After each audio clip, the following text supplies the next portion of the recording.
Hello everyone, welcome back to the Hour of Devastation full set review. We're going into the red cards, so things are going to burn, we're going to get aggressive. We're ready to go, Anthony? Yeah, we're gonna get him. Alright, gotta go fast. Straight into a braid. So a braid is the third in our collection of split cards, if you will. Not quite split cards, but this is one and a red for an instant. And you choose to either deal 3 damage to a creature, so you lightning bolt to a creature, or destroy target artifact. And that's just premium removal. Yeah, this is as good as it gets nowadays for limited. 3 damage to a creature at instant speed for 1 and a red. Sign me up. I'm taking this. Yeah, excellent card. I think this is also really good for the standard environment, because this is going to keep those vehicles decks in check. Yeah, and it would have kept Marvel as well. It would have helped to keep Marvel down, yeah. I've been very worried ever since Marvel's been banned that the vehicles decks are going to come back in force, so hopefully this is going to at least keep those guys under control. Yeah, let's brew something new, people. Come on. It also makes for a rather nice game day promo. So everyone, if you go to game day, no matter where you place, just turn up and you get one of these. That's a pretty sweet one, because this, I think, will be standard playable. Yeah, nice card indeed. So next is a Blur of Blades. Yeah, 1 and a red for an instant. Put a -1/-1 counter on target creature. Then it deals 2 damage to that creature's controller. No, I'm not really keen on this for limited. No, not Sideboard. super interested. Sideboard against a lot of X1s. I mean, you can use it in combat, being an instant, so that'll help you to sort of get people, but even so, this is subpar removal. Yeah, actually, now that you mention that, yeah, it can get him in combat. That might be good enough. Might be good enough for the really aggressive decks. Yeah, I mean, it's going to help you, particularly if you have some kind of neg1 counter synergies. The Scorpion God likes this. I mean, not Which the one's that in? Ah, yes, red-black yes, guy. yes. Yep. Yep. Yeah, good there. Yeah, I still think it's fine. I wouldn't fault you for putting it in your deck, but I'm not really super keen to get it in if I've got anything better. Yeah, I'm starting this in the board most of the time, only in the really, really aggressive decks, and you got a lot of 2-drops that I might run it. Alright. So the next, another uncommon, we have the Burning Fist Minotaur, and this seems really sweet. This is a 1 red for a 2/1. It has First Strike, and we can just stop there. That's an excellent card. 2 mana 2/1 with First Strike. Excellent. Yeah, really good. This has a bonus ability that is 1 red and discard a card. It gets +2/+0 until end of turn. So it's a 4/1 with First Strike. That's silly. Yeah, that's this scary. card's silly. This is gonna dominate combat. This card. This is why you bring in Blur of Blades. Yeah, yeah, exactly. How do you? You can't even attack into this thing. No, it's just if they have the mana up, then you're in a lot of trouble. I mean, most of even the bigger green creatures up till 4 and 5 mana, a lot of them will die to this. Yeah, I mean, the words escape me. This card's very, very good and a very high pick. Yeah, absolutely. I don't think you need to say much more than that. Great card. Yeah. Alright, we have another defeat. Poor Chandra. Chandra's defeat is 1 red for an instant, and Chandra's defeat deals 5 damage to target red creature or red planeswalker. If that permanent is a Chandra planeswalker, you may discard a card. If you do, draw a card. I certainly understand Bolus in this one, because I always feel this way if I have to play against Burn in the Vintage Cube or something like that. Is that your only trick? Come on, give me something else. Yeah, I don't know. This card's really good as a sideboard card. I mean, we've said the whole thing through the whole cycle so far, so this card's really good. Yeah, it's literally only board. the green one. Any of the other ones, just bring them in out of the board if they're playing inside colors. The green one, I don't know, throw it in the trash. It's it's not really useful. Yeah, one of these things is not like the others. It's kind of like the original. You remember the original 1 mana cycle from Alpha? Yeah, the white story one. Of this? It's, yeah, red got Lightning Bolt, blue got Ancestral Recall, so draw 3 cards. Black got Dark Ritual, not too bad. Green got Giant Growth, right, we're starting to lose it here. And white got Healing Salve, which just gain 3 life. Yeah. One of these things is not quite the same. But But Chandra's Defeat is not the bad one in this cycle. No, this is Yeah. an excellent one. So yeah, play that in against red decks. I don't like the art on this one. I don't know why. Chandra just looks like...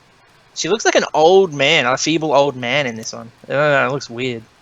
Well, she's kind of been extinguished, I guess. I haven't read the story about, this hasn't come out, about how they are defeated. But I can understand that the art is capturing that she's been, extinguished, maybe. Yeah, I know. Go Bolas. Yeah. Alright, Chaos Maw. Good God, this is a scary thing.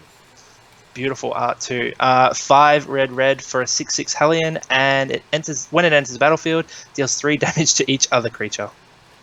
The food chain doesn't end at sandworms. Jeez. We thought Greatest Sandworm was scary. This thing is the even bigger. But it's not bigger. It's bigger than the Greatest Sandworms. It's bigger than Sandworm Convergence. Yes, then the Convergence, but not the greater sandworms. Right, yeah. Well, it doesn't end at sandworms, I guess. The greaters are big enough. Fair point. This card is a bomb. Yeah, I mean, it's a 7 mana bomb, and we mentioned it recently with some of the blue cards and the black cards that if you're spending 7 mana, you deserve to win the game. Pretty close to off it. Yeah. So. This card's really good. The weird thing is about this one is that red usually wants to be really aggressive. So this is going into your more longer game red decks. So that's something to think about. Well, this, I imagine, this is your red-green deck. You've got the Oshira cultivators or culturalists or whatever they are.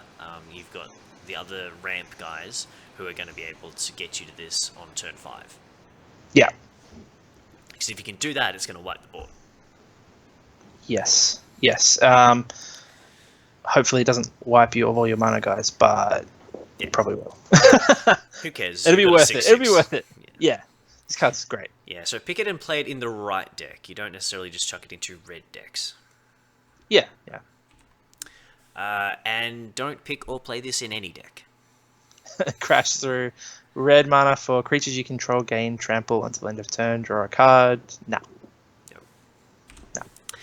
Defiant Kenra is a bear. It's a Jackal Warrior, 2 mana, 2/2, and it does berry things. It fills your 2-drop slot. Yeah, sometimes you need extra 2s. This will do it. Yeah. If you don't have 2-drops, then play this. Yep. Or this. This is yeah. Even better.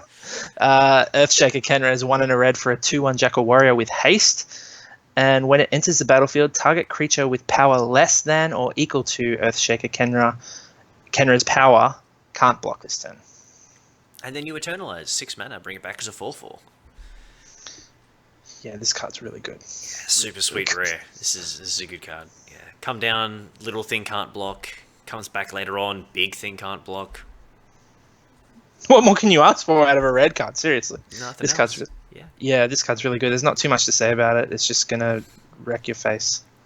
Yep, not going anywhere outside of limited, I wouldn't think, unless there's a hyper aggressive red deck in standard. But okay, 2 mana, 2/1 haste. No. It's not fast enough. It might, as I said, it might be okay if there is a hyper-aggressive red deck. That we haven't seen one yet, because the vehicles decks have been better, basically. Yeah, that makes sense. You're playing 4/4s on turn 2 instead of 2/1s. Yeah, that's definitely a thing. Yeah. The Fervent Paincaster. So this is 3 mana, 2 and a red for a 3/1 human wizard, and it's a pinger, so you can tap it to deal 1 damage to a player, or you can tap and exert to deal 1 damage to a creature. And this is really scary. I heard Marshall Sutcliffe talking about this, and he's 100% right in that they just don't make pingers anymore because they are too powerful. You can't just continue to ping at creatures without a downside because it's too good. Yeah, this card's ridiculous. I'm going to be picking this real highly. I really love this card. And it's not just because I love Hornet Nest. This card is just insane. Yes, this would be a great little Hornet Nest combo, but you need to find some way to untap it. Yeah, it's no Staticaster, but hey. Well, it combos with Intruder Alarm just the same. Sure. In case you wanted to do something silly like that. No, this card's very, very good. Take it highly. This is gonna it. One damage never seems like a lot, but it really does make life hell for your opponent. Yeah, it just changes combat math quite a lot because this can trade with a 4 toughness creature because it blocks pings and goes Yeah, ahead. So yeah, a lot of tricks to this. Pick it and play it early. It's gonna be good. yeah, yeah. Do it. 5-round archer. What is Yeah, this? one in a red for a 2/1 human archer, and whenever you cast a non-creature spell, it deals 1 damage to each opponent.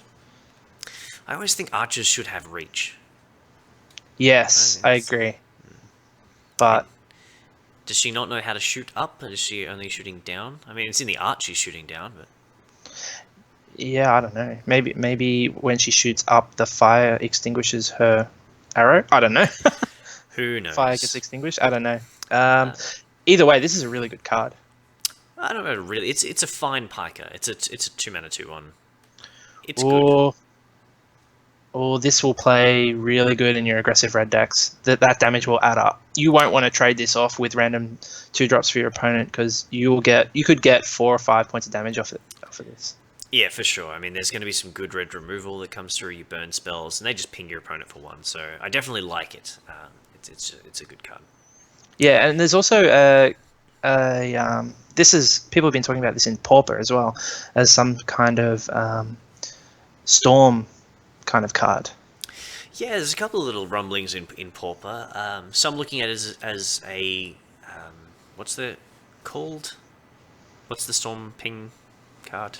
I can't remember how to storm. Oh, win. grape shot. Grape shot. Thank you. I knew that. Yeah, grape shot. This is kind of like a grape shot in that, but you play it first, obviously. And Pauper has all of those cards banned. You're not allowed to play Brain Freeze or Grape Shot. The only one you're allowed is Empty the Warrens, which is kind of awful as a Storm card. Yeah. But yeah, so that could have a resurgence there. I'm also looking at this possibly in the Pauper Burn decks, because that damage kind of adds up. It's another version of Thermo Alchemist. Yeah, it's even Which is potentially better because it can actually attack for damage while doing the pinging anyway. Yeah, absolutely. So that could be good, and we'll have to see if those make it into some Pauper decks as well. Yeah, this card's really cool. Nice one. Alright, next we have the Frontline Devastator. So this is a 4-mana 3/3, which is okay. But it also comes with 2 abilities. It has Afflict 2, which we've talked about so far as being an excellent combat ability. And it also has Fire Breathing for 1 and a red. So you pay 1 and a red, and it gets +1/+0. So you just don't want to block it, and you don't want to not block it. I think this is going to be a really awkward card to play against. Yeah, your hill giants just pretty good nowadays. Yeah. Yeah, I don't know. I don't know how good this card's going to be because 3/3 for 4 is only okay, but I can't see it being that bad with these 2 abilities. Yeah, for sure. I mean, it depends on how aggressive we end up because 4-drops are always in a little bit of an awkward spot as being sort of the top of the curve. But I think this is a fine common. Yeah, it's great common. Yeah, there's not too much to say about it, but it's just I think you'll just be playing this in your red decks. Yeah, red-green in particular. I'd love to see this coming down on turn 3 after ramping off of turn 2. Yeah, that's pretty brutal, isn't it? All right, Super Saiyan Ceradon, here he comes. Gildan Ceradon is 4 and a red for a 4/4 beast, and when it attacks, if you control a desert or there's a desert card in your graveyard, target creature can't block this turn. So this I like a lot as a curve topper for your red decks. This card's pretty good. You probably want a couple of deserts in your deck. Well, you will want a couple of deserts in your deck, but when you do, this card will do a lot of work. Yeah, I think I would really emphasize from my side of things is that I want to have deserts. I don't want to play a 5 and a 4/4. Yeah, I definitely agree with that. You probably want 2 in your deck, but Yeah. that ability is great on a 4/4. Yeah, I think the ceiling on this card is quite high, and if you have a desert, that ability is really powerful, and that you're going to be able to get in and just stop their best thing from blocking if it needs to. Yeah, So this is going to end the game in very short order if it's not dealt with. yeah. That it'll make said, you want to play if you don't deserts. have a desert, I'm gonna feel sad if I don't have a desert and this is in play. Yeah, it's still a 4/4. It's okay. It's an overcost 4/4. Yeah. All right. The Granitic Titan. I'm gonna go with that. 6 mana, 5/4 with Menace, and has Cycling 2. So I quite like this as my top-end Cycler card. I think this versus the Ceradon is a pretty close call, because that Menace ability is really quite good, and Cycling is sweet. Yeah, Menace is just annoying to really play against, isn't it? Yeah. Yeah, I think this is fine. I think it's definitely better than the last Cycler from the last set, which was just a 6/4, I think. So that's an upgrade, and I'll chuck him in because yeah. Oh, for sure. This is a big upgrade on Desert Ceradon from before. The Menace is nothing to sleep on, and even though it cycles for one more, it's an excellent little card. Yeah, really good. All right. Now we've got Hazoret's Undying Fury. This has quite a lot of words. Yeah, 4 red for a sorcery.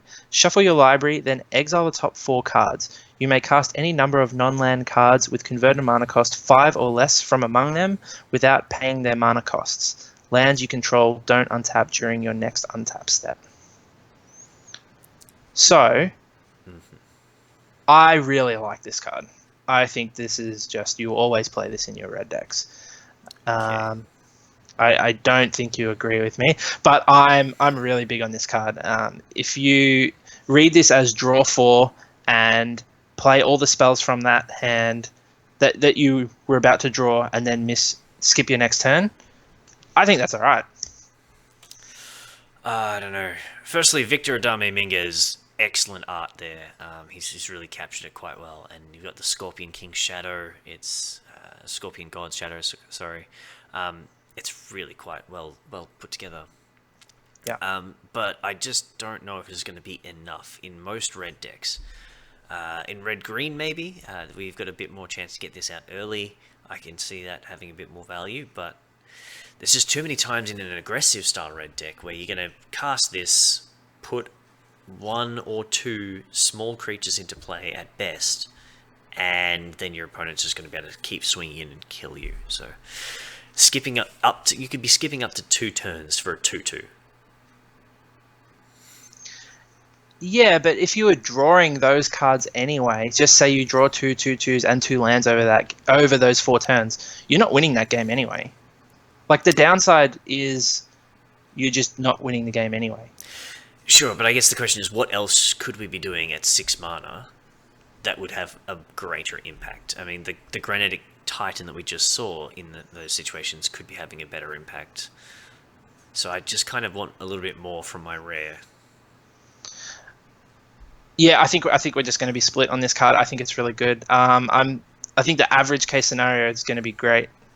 All right. Well, yeah, I can't agree. I don't think this is going to quite be as powerful as you're suggesting. I mean, I don't think it's a bad card. I think you could put it in red decks, but I would probably rather have the Granitic Titan, something that's going to be a bit more consistent. That's Sure. just me. I definitely get that. I don't know. I just You get that, really... but I'm wrong and you hate me? Is that to steal No, a line no. from... No, I don't hate you. I think you're wrong, but I don't hate you. All right.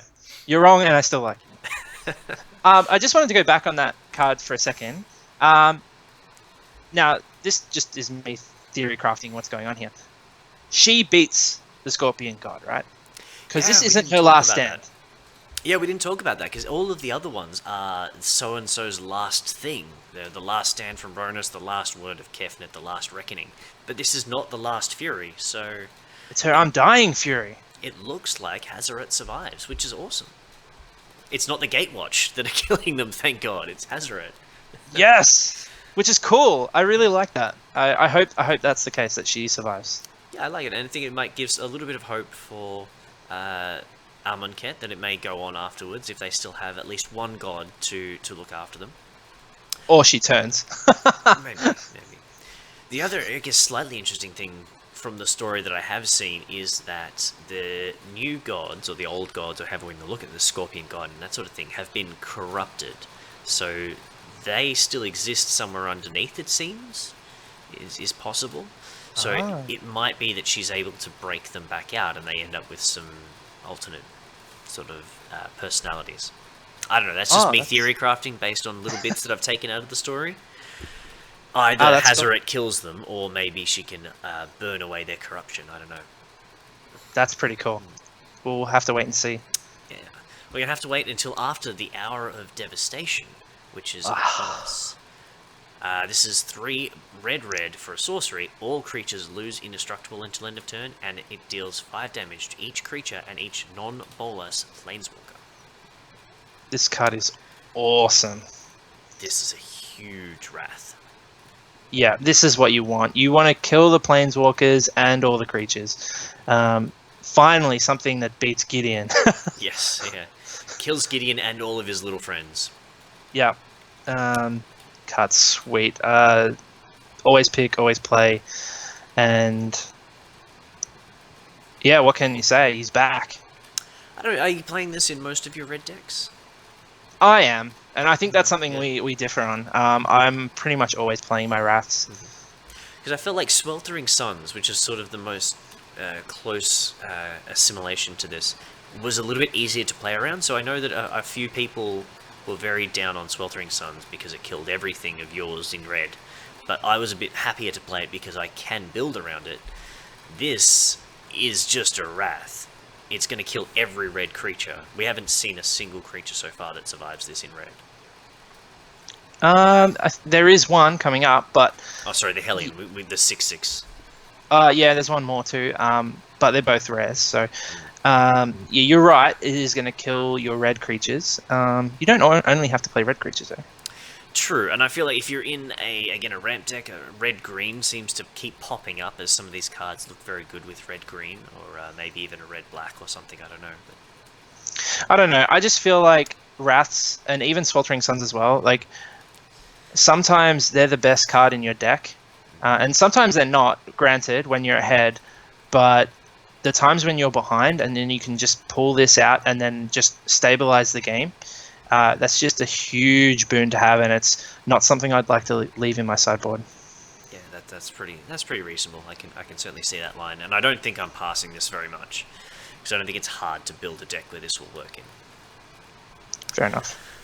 And moving on, I guess, to Standard, this is probably the Wrath I expect to see more of over Bontu's Last Reckoning, because 5 damage is going to kill most things. There isn't too much that survives that. Yeah, I think you're right. 5 mana is a lot, though, for a Wrath. Yeah, it kills all the creatures, kills all the planeswalkers, so it's going to be tricky. It depends on the speed, I think. If you need to be killing stuff early, maybe you need the cheaper Wrath. But yeah, it might even be a split between these in like Grixis decks or something. Yeah, I have to wait and see. I like that one. Yep, me too. But from Hour of Devastation to Imminent Doom. Do we have to read this? Alright, I'll read it. Imminent Doom is a 2 and a red for an enchantment. It enters with 1 Doom counter on it. When you cast a spell with converted mana cost equal to the number of Doom counters on Imminent Doom, it deals that much damage to target creature or player, then you put another counter on it. And I think this is just terrible. I think this is the bulkiest of bulk rays. Yeah, this is kind of cool to think about how to build a deck with, and then ultimately come to the conclusion that it's not going to be a good deck. No, this is pretty awful. I mean, you have to cast a 1 mana spell to get it going, and you can keep going up from there in 2s and 3s and 4s, but it's just real slow and real difficult, I suppose. It's not worth the effort. Yeah, not really. The juice isn't worth the squeeze, I think is the saying. Yeah, definitely not. I never want to open this in draft, and I will a lot, I bet. Yeah, so I think it's very easy for us to say in Limited, don't play this card. Yeah. And I'm relatively confident in saying that this will also not make anything in any sort of constructed format. Nah, prove me wrong, people. Best of luck with that. Inferno Jet. How's this one? 5 and a red for a sorcery. It deals 6 damage to target opponent and cycling 2. I like this card. seems fine. I mean, Lava Axe is always a little bit awkward, but cycling probably saves it. Yeah, I think so as well. Usually you're not looking for just direct damage, but 6 is actually quite a bit. I mean, that's nothing to sneeze at. That's what, 30% of your life? Near enough, yeah. Yeah, that's a lot. Absolutely, yeah. This is gonna Yeah. do some work. So I can easily see this finishing games. It sucks that it doesn't hit creatures, but if you needed that, then you just cycle it. Yeah, absolutely. I think if this didn't have cycling, I would be a lot less interested in playing it. But Agreed. because you can get rid of it early if you don't have the opportunity to utilize the 6 damage to a player, it's still good. Yeah. Alright, next we have a Kenra Scrapper. It's always nice when we agree. 2 and a red for 2/3. This has Menace, which I always enjoy seeing Menace, and you may exert it as it attacks. If you do, it gets 2+2/+0. So this can be a 4/3 with Menace when you exert. Yeah, I think we're going to agree on this one. This is a very good card. Yeah, absolutely. Good aggressive red common is going to fill up your 3-drop slot very nicely. Yeah, and you'll be menacing this to get 2/1s. And Menace is just so annoying, like especially when you got combat tricks. Yeah, absolutely. So good. Yeah, the combat tricks, it plays so well with combat tricks and removal because it forces them into double blocking and then just getting 2-for-1. Yeah. Yeah, this very much reminds me of the Hooded Brawler, which was an excellent green common from Armenket. Yeah. So this is sort of a red version that's going to do very good work. Yep. Get on it. Play it. Kindle Fury is a reprint. This is 1 red for an instant, and this is exactly the kind of combat trick you want to put on that guy that we just saw. It's +1/+0 and first strike. Yeah, I agree. There's quite a bit of menace, I think, in the 2 sets. So this is just the perfect combat trick. It's cheap.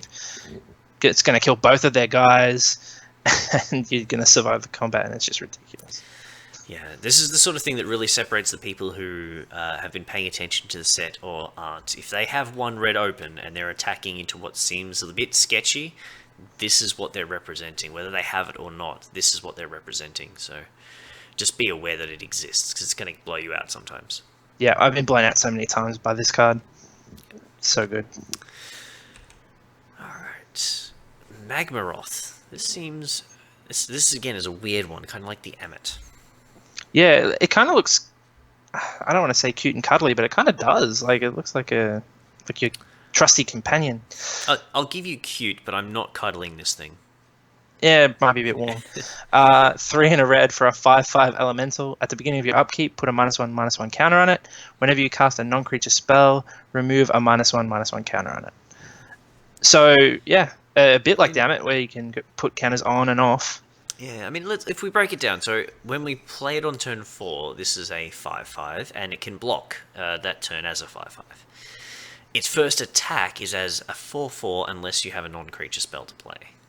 So that's fine though. It's 4 mana for a 4/4 attacker. Yeah, that seems okay. Combos very nicely with the Vizier of the white one, the 2/1 pike that we mentioned before, because then it just never gets smaller. Yeah. So yeah, I think this is a neat uncommon. I don't know if it's a high pick though. I think it's going to be annoying and probably a red finisher almost, but it's not the most useful. Yeah, it's a good curve topper. I mean, you'll be taking off counters more than you realize, I think. So I'm not too worried about it. It's just the initial hit, and then getting in for a 3/3 is fine after that, and then getting in for, it just becomes another one of your bears. Just don't rely on it sticking around for a long time, but combat tricks are great with this thing. Absolutely, yeah. You use your Kindled Fury, bump it up to a 5/5 again, and it's got 6 first strike. Yeah. Could do some good work with that. Alright, yeah, need one. Our Manticore Eternal. So, our Manticore from Armenket has now been eternalized. It's a 3 red for a 5/4. It has Afflict 3, which is huge, and it has attacks each combat if able, just to remind you that you're supposed to attack with it. Yeah.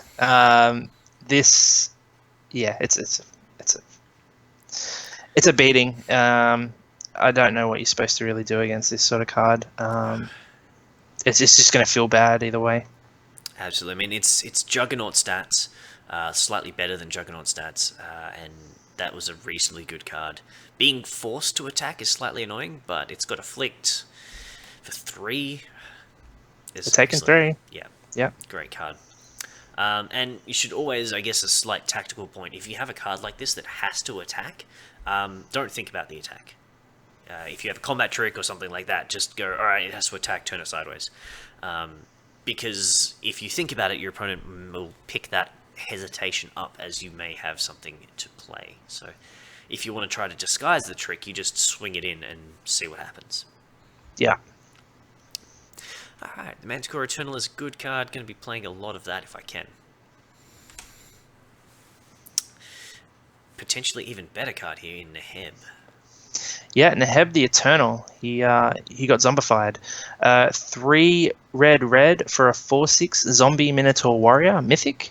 Has Afflict 3, and at the beginning of your post-combat main phase, add red to your mana pool for each 1 life your opponents have lost this turn. Which is sweet. Absolutely. I think Bolus is right on the money here. This is what glory looks like. You're a big fan of this? I love this guy. It looks awesome.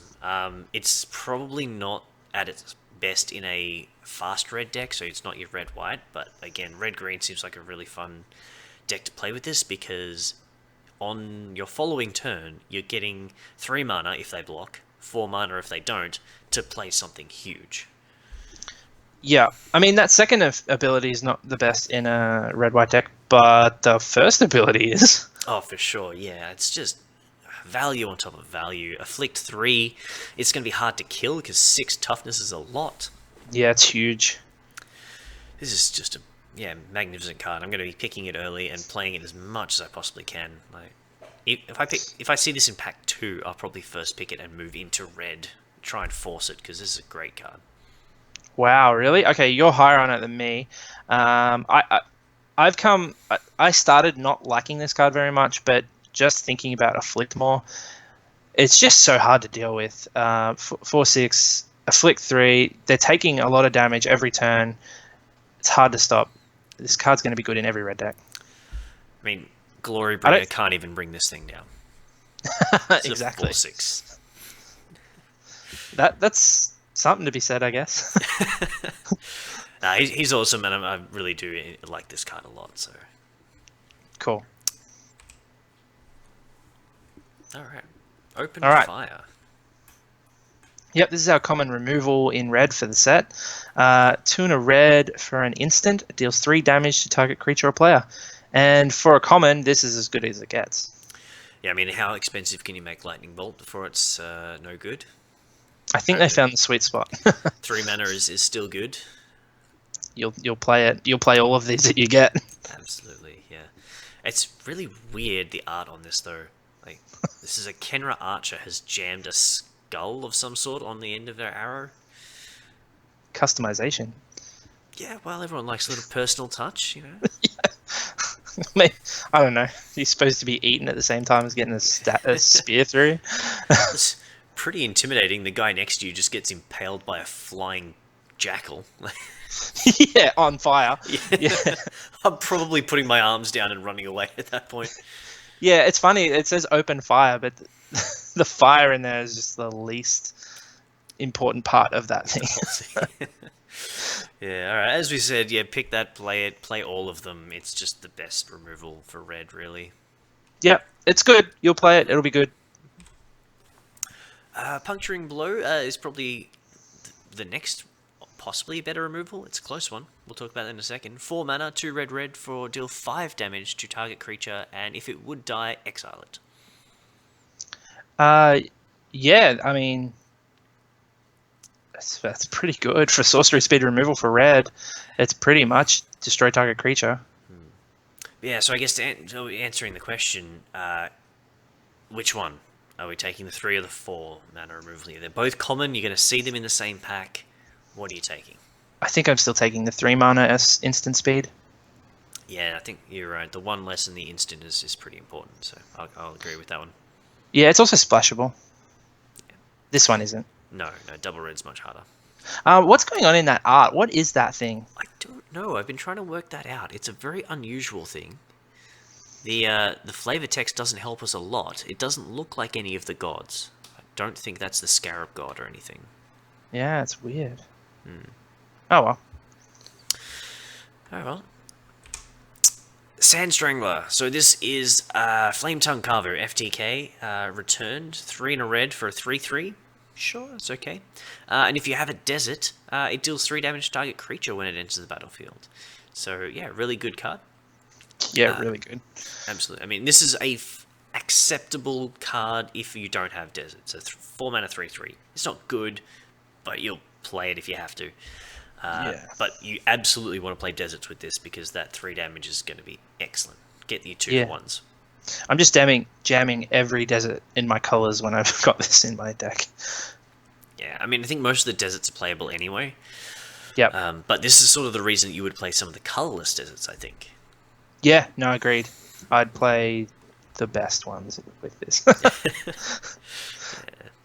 It's just such an upside. 3 damage on a 3/3 is huge. Like, for anyone that hasn't played with Flame Tongue Kavu, the card's disgusting. ridiculous. It's built in 2-for-1, and you should really try and make it work if you can. Yep.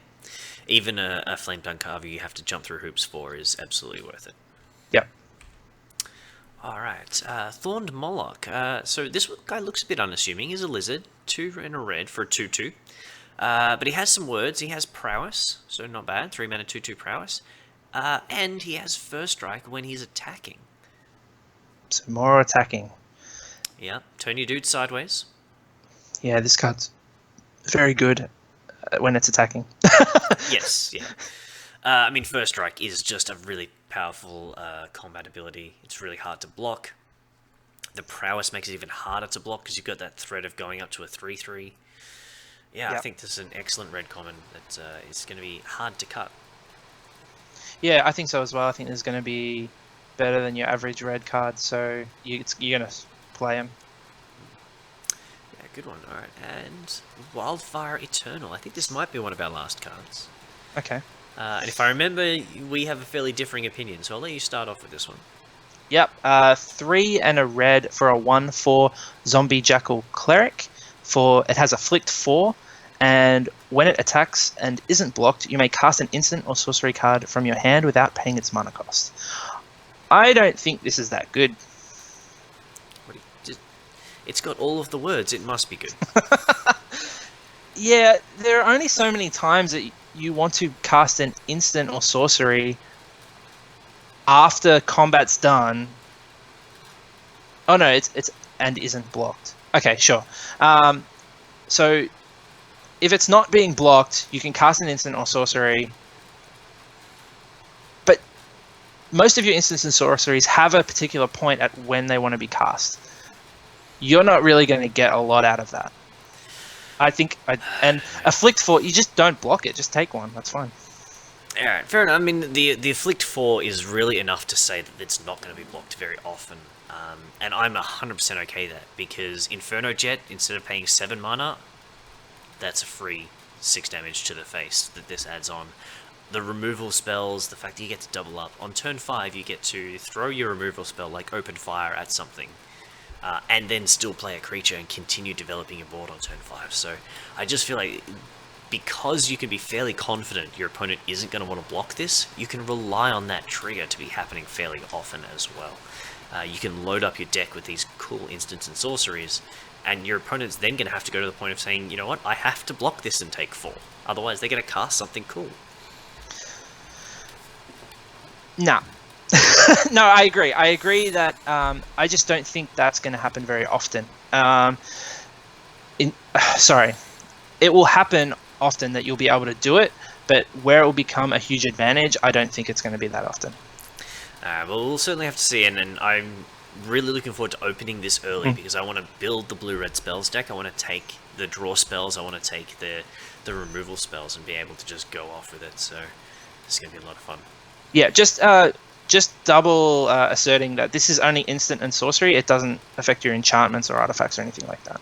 Absolutely. Yeah. Alright, and that is it. Just mentioned the alternate art there is the buyer box, I'm pretty sure. So it in fact says that down the bottom. That is in the buyer box promo. So you can pick up those if you like them at your local store while There you stocks go. last. Alright, so that's all of the red cards. Looks very aggressive as usual, but also some bigger things if you want to go for some red-green ramp stuff. Yeah. I like red a lot. I think it's still really aggressive, and keep bashing in. Yeah, looking forward to playing some red. Well, thanks for joining me again, Anthony. No worries, Brett. And we'll see you all back here soon for the green cards. All right, see you then.